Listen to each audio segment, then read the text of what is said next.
Hi, this course is on the three adoption options available to donors and adoptive families: open, semi-open, and closed. Each has unique challenges and advantages. Open adoption is becoming increasingly common, largely because many experts say open adoptions are best for the child. One of the wonderful aspects of open adoption is the child having the information to understand where they came from. Most adopted children often wonder about their heritage, who they resemble, where they got certain traits from, etc. And by having an open adoption, the confusion and questions can be addressed. Open adoption gives adoptive parents unique opportunity to get to know their donors and gives donors peace of mind since they can meet and get to know the family who will be raising their genetic child. Often donors are happy in knowing their child will be growing up well cared for, healthy, and loved. And open adoption can provide the sense of closure, reaffirming that they made the right decision for their child. To have a successful open adoption, it's important for both the donor and the adoptive families to set clear boundaries and maintain a healthy relationship.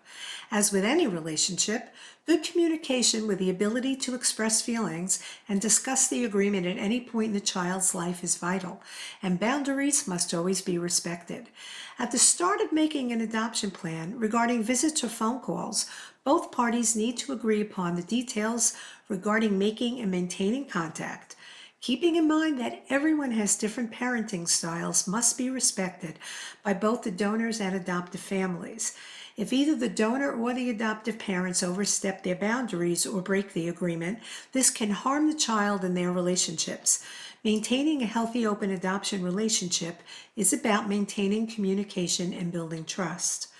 A semi-open adoption is like an open adoption. The difference is that the donor and adoptive parents only exchange predetermined information through an intermediary, typically a facilitator, attorney, or an agency. Photographs and letters are often exchanged, but no identifying information is ever disclosed. The advantage of open adoptions, as stated earlier, is that both parties can get to know the other and keep in touch. Answering any potential questions the child has is less difficult. Semi-open adoptions are specific to negotiating and setting the terms between the donor and the adoptive parents. This is also true in a semi-open adoption. However, the privacy and personal information of both parties is maintained. Over time, if everyone is comfortable with changing the plan, a semi-open adoption can become an open one.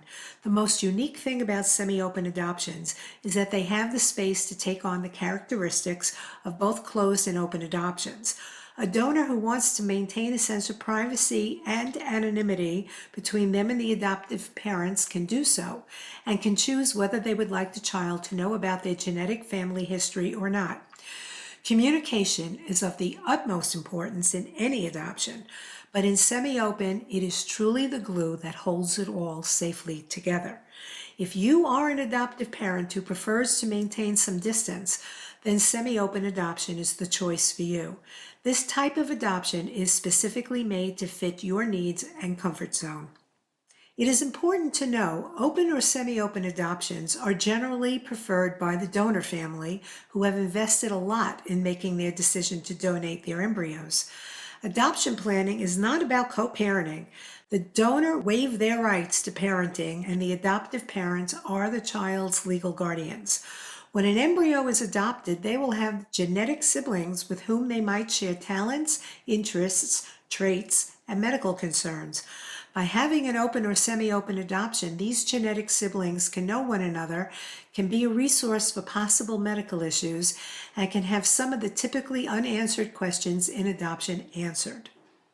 In a closed adoption, the donor and adoptive families have little to no contact with one another, and there is no exchange of identifying information.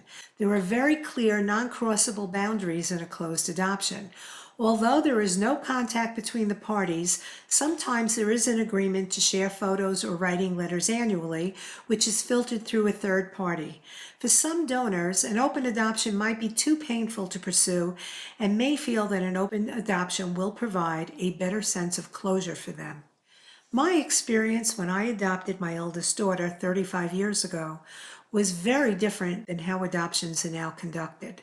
Back then, those adopting had little to no say in how the adoption would progress, and generally there was no or very limited contact between the biological and adoptive sides. Attorneys or agencies were the intermediaries, and biological parents had all the control in how an adoption would be set up. There wasn't anyone to support either the birth or adoptive sides, and there was a lot of secrecy and even shame in adoption for both the birth and adoptive parents. When I learned about my daughter, it was after she was born and her birth mother had abandoned her in a hospital, wanting no further contact and had no interest in making any adoption plan. I never had an opportunity to meet her, ask questions, or even get a photo of her because she wanted to remain anonymous. There was absolutely no information about the birth father because she stated she didn't know who he was.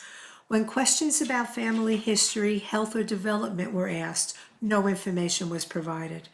As I raised my daughter, although I tried to help her develop a healthy sense of self, she grew up feeling that something must be wrong with her for her to be abandoned by her birth mother, who should have cared enough about her to have at least provided medical history.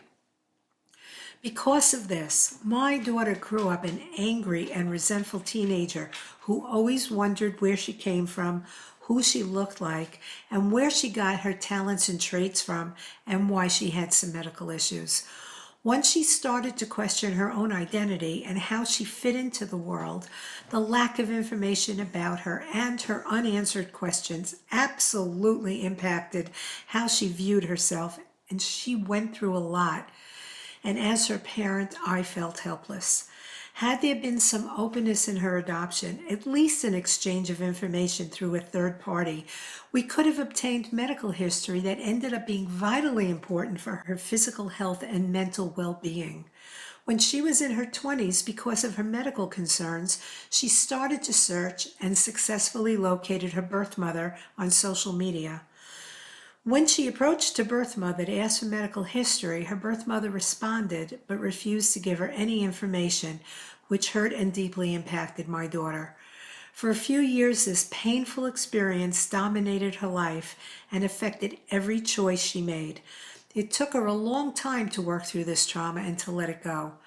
Once it became easier to do a search based on genetics, she successfully located her birth father and reached out to him requesting nothing more than family medical history. He was excited to learn of her and was very happy to provide any information she needed. My daughter was able to connect not only with him, but with half-sisters who had similar medical concerns and traits as she did. She received enough information to answer most of the questions she has wondered about all of her life, and now feels there are no longer holes in her life story. It also helped her to heal from the trauma and have a healthier sense of self, which has improved every aspect of her life. This is an example of how important the sharing of information can be between the donor and adoptive family, which will happen in an open or semi-open adoption. Many donor and adoptive families end up creating a unique, lifelong, and strong bond, and this opportunity is lost in a closed adoption. Closed adoptions are becoming increasingly difficult to maintain due to social media and at-home DNA tests, which makes it easy to quickly discover the identities of biological relatives and connect with them when they wish to be found. If closed adoption feels right for you, your agency will help you get started on the process. However, it is really important that you realize that most likely you will not be easily matched with a donor, as most will not accept a closed adoption plan. As you go through the embryo adoption process, please reach out to your social worker, therapist, or program coordinator for support and to process your feelings, and they will help you to make a plan that you are most comfortable with. There are no rights or wrongs in any of the types of adoption. Only you know what's best for you and your baby.